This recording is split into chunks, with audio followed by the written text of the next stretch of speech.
வணக்க நண்பர்களே, நம்ம டிஎன்பிசி குரூப் 4 2024க்கான கவுன்சிலிங் ஜனவரி மாதம் நடக்க போகுது.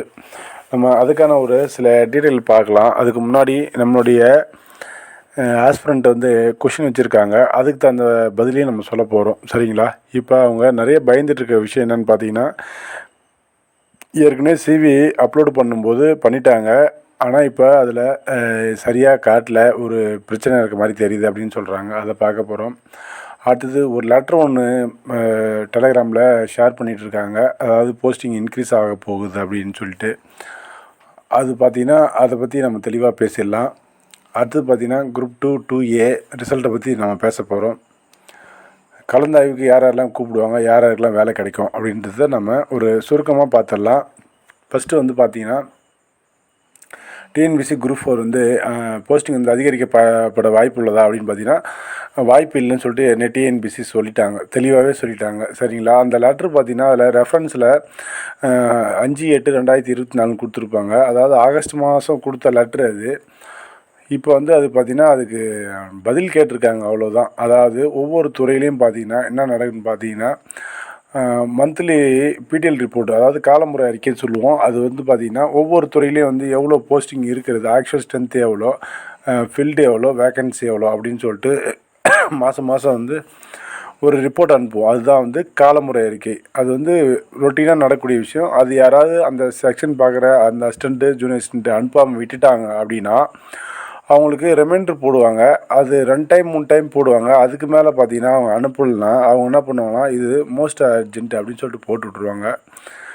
எதுக்காகனா உடனே கொடுங்க, அது ஃபைலை ஒன்று க்ளோஸ் பண்ணணும், இல்லை அந்த ரிப்போர்ட்டை வந்து கவர்மெண்ட்டுக்கு கொடுக்குற மாதிரி இருக்கும். சரிங்களா? இல்லை ப்ரமோஷன் பேனல் அப்ரூவல் பண்ணுறது கூட அவங்க கேட்பாங்க. இதெல்லாம் வந்து ரொட்டீன் ஒர்க்கு தான். இது யாரோ ஒருத்தர் செய்யாமல் விட்டதுனால அவங்க அந்த வேக்கன்சி பொசிஷன் கேட்டிருக்காங்க. சரிங்களா? நீங்கள் சொல்கிற மாதிரி அது சரியாக இருந்துச்சுன்னா அப்போ எல்லா துறையிலும் தானே கேட்டிருப்பாங்க. இது ஒரு துறையில் மட்டும் எப்படி கேட்கறதுக்கான வாய்ப்பு இருக்குது? அப்போ இது ஃபேக்கான நியூஸ். இது முதல்ல அது நீங்கள் அடிப்படையாக புரிஞ்சுங்க. டிஎன்பிசி பார்த்திங்கன்னா ஒரு துறைக்கான ஒரு ஆஃபீஸ் கிடையாது, அது ஆணையம் கிடையாது. பல துறைகளுக்கான ஆட்களை அவங்க என்ன பண்ணுறாங்க, ஃபில் பண்ணுறாங்க. அப்போ இந்த ஒரு லெட்டரை வச்சு நீங்கள் முடிவு பண்ணக்கூடாது. ஒருத்தர் என்கிட்ட கேட்டிருந்தார், சார் டிஆர்ஓன்னு அப்படின்னு சொன்னார்.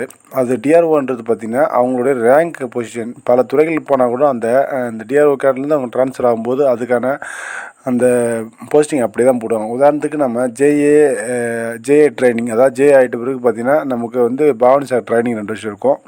டைப்பிஸ்ட்டாக இருக்கிறவங்களுக்கு பார்த்திங்கன்னா அவங்க அசிஸ்டண்ட் ஆன பிறகு தான் வந்து அவங்கள்ட்ட ட்ரைனிங் இருக்கும். சரிங்களா? இப்போ அதற்கான விஷயங்கள் வந்து பண்ணக்கூடிய இடம் பார்த்திங்கன்னா பவானி சாகர், அதாவது ஈரோடில் இருக்க சத்தியமங்கலம் பவானி சாகர், அதாவது சத்தியமங்கலம் பக்கத்தில் இருக்குது. அங்கே போய்ட்டு நம்ம கம்பல்சரி வந்து பார்த்திங்கன்னா 41 ஒர்க்கிங் டேஸ் வந்து ட்ரைனிங் முடிச்சுட்டு வருவோம். எக்ஸஸாக பார்த்திங்கன்னா ஒரு 50 நாள் 55 நாள் ஆகிடும். சரிங்களா? இப்போ அந்த பொசிஷன் அந்த ரேங்க்கு பார்த்திங்கன்னா நமக்கு வந்து டிஆர்ஓ தான் சொல்லுவாங்க, அவர் பிரின்சிபால்னு சொல்லுவாங்க. சரிங்களா? இந்த விஷயத்தையும் சொல்லிட்டேன். அந்த ட்ரைனிங்கை பற்றி நான் உங்களுக்கு தெளிவாக சொல்லிட்டேன். சரிங்களா? இப்போ போஸ்டிங் வந்து ரேஸ் பண்ணுறதுக்கு வாய்ப்பு இல்லை.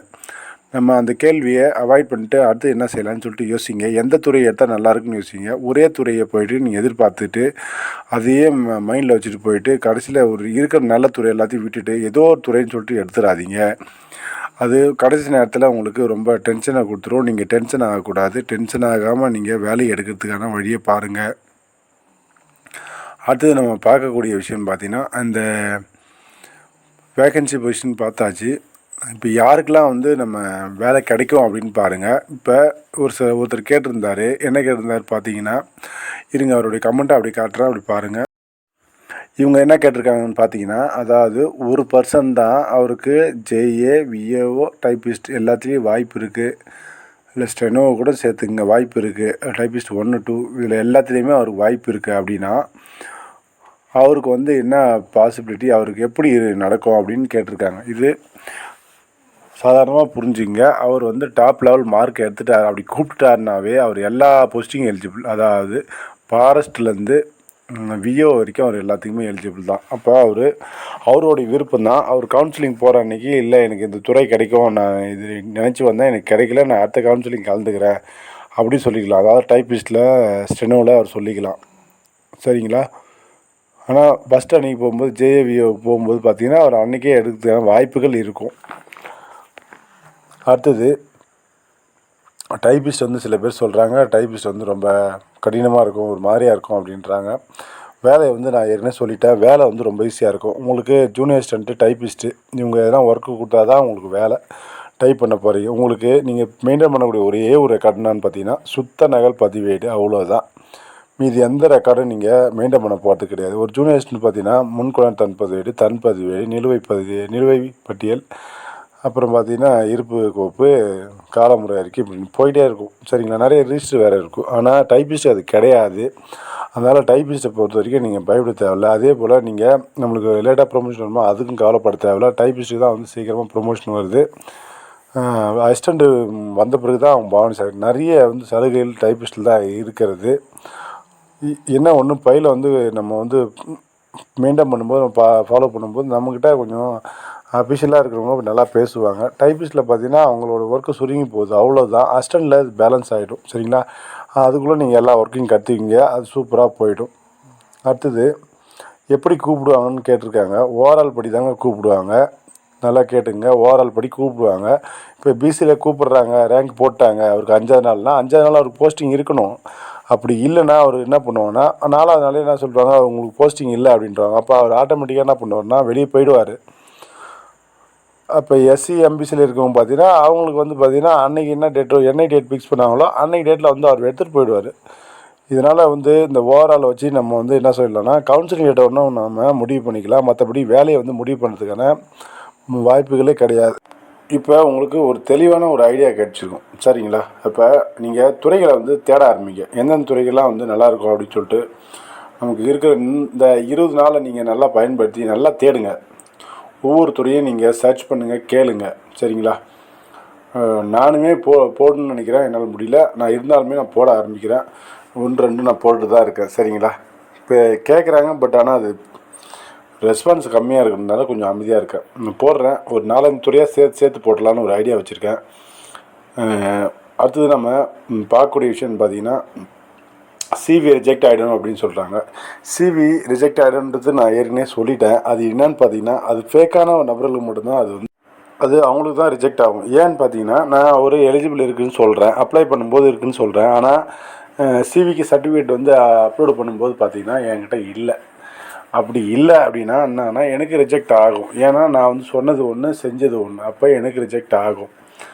இப்படி தான் வந்து ரிஜெக்ட் ஆகும். அதே போல் மேண்டட்டரி என்ற இடத்துல ஒரு சர்டிஃபிகேட்டை சொல்லிவிட்டு வேறு எதனா சர்டிஃபிகேட் வச்சுட்டு சுத்தமாக சர்டிஃபிகேட்டே இல்லைன்னா அது ரிஜெக்ட் ஆகிறதுக்கு வாய்ப்பு இருக்கும். சின்ன சின்ன விஷயங்களுக்கெல்லாம் ரிஜெக்ட் ஆகாது. அதாவது ஜாதி சான்றிதழ், பேர், எழுத்து, எண், இதெல்லாம் வந்து அதெல்லாம் ஆகிறதுக்கான வாய்ப்பே கிடையாது. நிறைய வாய்ப்புகள் நமக்கு அவங்க கொடுப்பாங்க. சரிங்களா, இன்னொரு விஷயம் பாருங்கள். இப்போ சில பேர் பார்த்தீங்கன்னா ஓப்பன் பண்ணி செக் பண்ணி பார்க்குறீங்க. எதுக்காக செக் பண்ணி பார்க்குறீங்க? நமக்கு கொடுத்த டைம் முடிஞ்சு போச்சு, அப்போ க்ளோஸ் ஆகிடுச்சு. நம்மளோட டேட்டா ஃபுல்லாக அவங்களுடைய டேபுக்கு போயிட்டுருக்கோம். சரிங்களா, இப்போ போய் நீங்கள் பார்த்தீங்கன்னா உங்களுக்கு குழப்பத்தை தான் ஏற்படுத்தும். நீங்கள் தயவுசெய்து பார்க்காதீங்க. பார்க்குறதுனால என்ன யூஸ்? ஒன்றும் கிடையாது. உங்களுக்கு கையில் அக்னாலஜ்மெண்ட் வந்துடுச்சு, அதனால் நீங்கள் பயப்பட தேவையில்லை. கையில் அக்னாலஜ்மெண்ட் இருக்கிறவங்க எதுக்காக நம்ம போய் பயப்படணும் சொல்லுங்கள் பார்ப்போம்.